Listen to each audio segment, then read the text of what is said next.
Anai vai falando de esquíos e serpes, de plantas e flores que ven ao seu lado.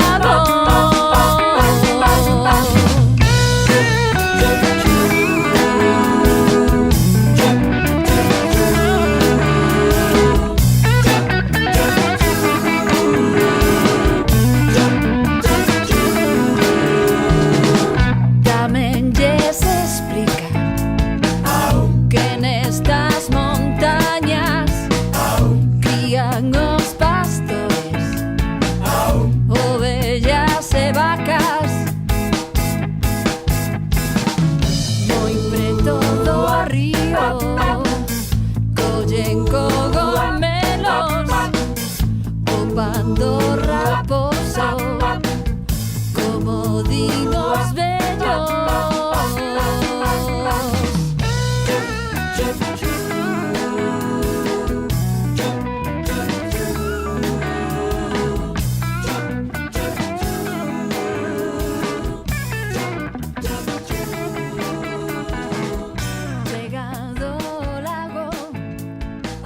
Sentan na herba con risas.